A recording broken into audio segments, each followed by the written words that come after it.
এভাবেই পানির উপর দিয়ে দড়ি বেয়ে পার হওয়ার চেষ্টা করছেন খেলায় অংশ নেওয়া প্রতিযোগীরা। শরীরের ভারসাম্য ঠিক রেখে কেউ কেউ দড়ির উপর দিয়ে পার হয়ে পৌঁছে যাচ্ছেন গন্তব্যে। আবার অনেকেই মাঝপথে দড়ি থেকে ছিটকে পড়ছেন পানিতে। আর সেই দৃশ্য বুঁদ হয়ে দেখছেন শিশু নারীসহ সব বয়সের মানুষ।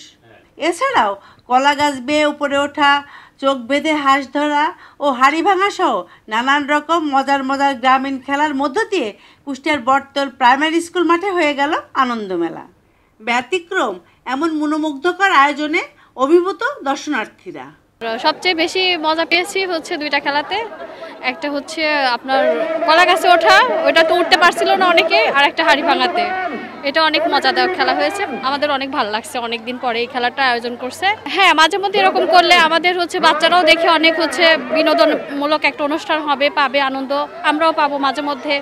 এরকম আমরা চাই মাঝে মধ্যে খেলাটা যেন হয় আর কি। আমরা দড়ি জাপ দেখেছি, হাঁস লড়াই দেখেছি, আর হচ্ছে কলা গাছে ওঠা দেখবো। এবার কলা গাছে অনেক চেষ্টা করছে কিন্তু উঠতে পারছে না। আমরা চেষ্টা করছি ওরা যাতে ওঠে, ইনশাল্লাহ উঠবে।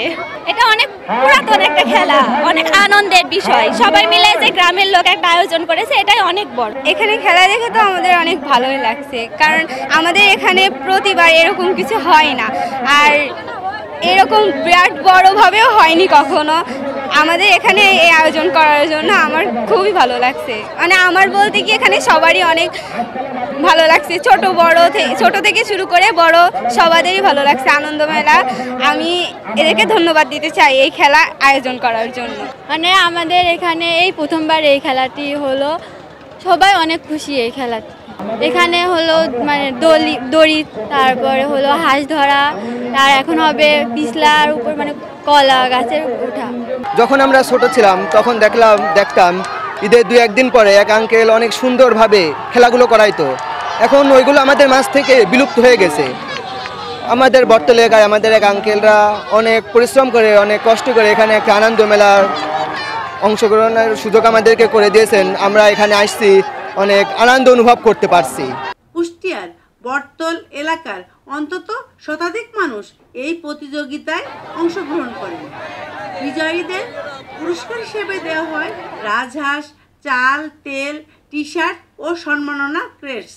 প্রথমবারের মতো এসব আকর্ষণীয় পুরস্কার পেয়ে দারুণ খুশি বিজয়ীরা। পুনরায় এই খেলাগুলো যদি আবার ভেসে ওঠে, আমাদের দেশের অনেক বাচ্চারা আছে, তারা নেশা থেকে নেশামুক্ত হতে পারে, এবং অনেকে আছে মোবাইল আসক্ত হয়ে যায়। তারা অনেকের বাবা মা এই চিন্তাধারা করে থাকে, আর এই খেলাধুলা করলেই মানুষের মন মানসিকতা ভালো থাকে, আর মনের ভিতরে কোনো অনীতি দুর্নীতির কোনো কাজ করে না।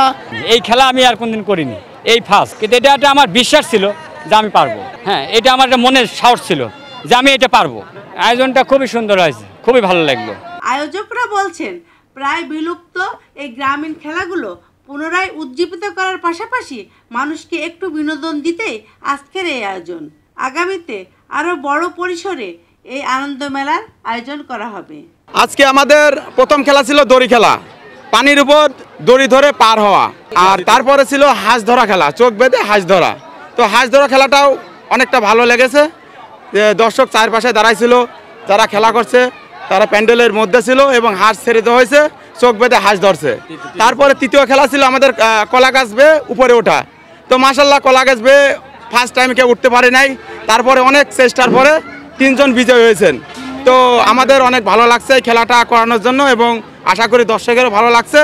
পরবর্তীতে প্রতি বছর আমরা 1 বার অথবা 2 বার এই খেলার আয়োজন করব চেষ্টা করার জন্য। আমাদের এখানে আমার হিউম্যানিটি ফাউন্ডেশনের প্রায় 10-12 জন সদস্য আছে। তারা আমাকে বললো, ভাই বিভিন্ন টিভিতে তো গ্রামীণ খেলা দেখি, এখন তো সবাই মোবাইল আসক্ত হয়ে গেছে, তো আমরা কি একটা দিনের জন্য বাচ্চাদেরকে মোবাইল থেকে আমরা সরাতে পারি কিনা। সেই মোবাইল আকর্ষণ থেকে আমরা সরানোর জন্যই মূলত দিনভর এই খেলাটার মাধ্যমে আমি যতটুকু দেখতে পাচ্ছি, আসলে সকালে এই বিদ্যালয়টা মাননীয় স্বরাষ্ট্র সচিব পরিদর্শন করছেন, যে কারণে বিদ্যালয়টা আমরা সাজাইতে পারি নাই, না হলে বিদ্যালয়টা আরো সুন্দরভাবে সাজানো হতো। আমাদের মূল উদ্দেশ্য ছিল যে আমরা এরকম খেলা যদি মাঝামাঝি করাই, বাচ্চারা এবং বড়রাও মোবাইল আসক্তি থেকে বেরিয়ে আসতে পারবে, এটাই আর। এখানে দড়ি খেলা ছিল, হাঁস ধরা খেলা ছিল, কলা গাছে ওঠা খেলা ছিল, পুরাতন গ্রামীণ খেলাগুলো যাতে আবার নতুন করে উঠে আসুক, এই উদ্দেশ্যটা আমাদের মূল উদ্দেশ্য। যেগুলো না, এগুলো হারিয়ে গেছে, নতুন করে যাতে চালু হোক। ঐতিহ্যবাহী এই গ্রামীণ খেলাকে নতুন প্রজন্মের সাথে পরিচয় ঘটাতে আরও বেশি বেশি আয়োজনের দাবি সবার। Sabina Yasmin Shyamoli, NTV news, Kushtia.